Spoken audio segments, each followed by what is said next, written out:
Henry Agard Wallace served as the 33rd Vice President of the United States, the 11th Secretary of Agriculture, and the 10th Secretary of Commerce. He was the presidential nominee of the revived Progressive Party in the 1948 presidential election. He strongly supported New Deal liberalism and sought conciliation with the Soviet Union. The son of Secretary of Agriculture Henry Cantwell Wallace, Henry A. Wallace was born in Adair County, Iowa.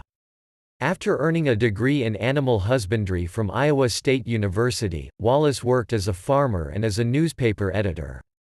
He founded the Hi-Bred Corn Company, which was very successful and made Wallace wealthy. Wallace helped introduce the use of statistics and econometrics in agriculture. Starting in the 1920s, he explored various religions, becoming interested in theosophy and befriending figures such as George William Russell and Nicholas Roerich.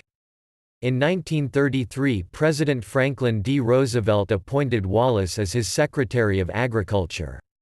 Though as a young man he was a Republican, Wallace joined the Democratic Party in 1936.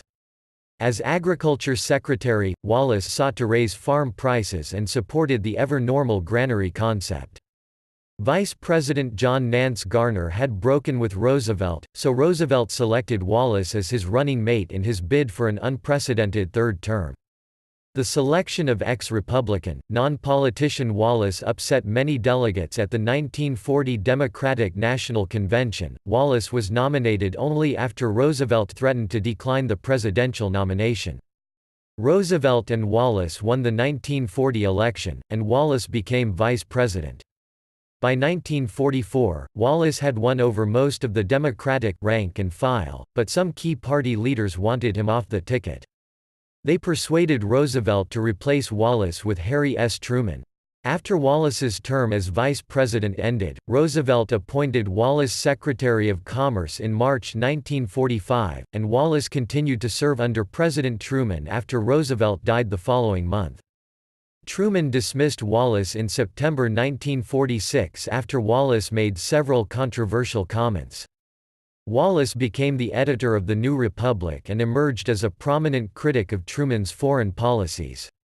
In 1948, Wallace undertook a third-party bid for the presidency as a Progressive Party candidate, calling for universal government health insurance, an end to the developing Cold War, and the abolition of segregation.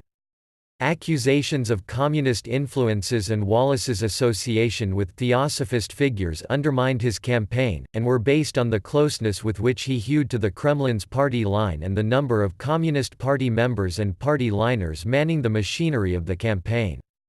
Wallace received 2.4% of the popular vote, and Truman prevailed over Wallace, Republican Thomas E. Dewey, and Dixiecrat Strom Thurmond. After the election, Wallace returned to farming and studied agricultural science. He later published a memoir repudiating his foreign policy views and supported the Republican Party nominees in the 1956 and 1960 presidential elections. He died in Danbury, Connecticut in 1965.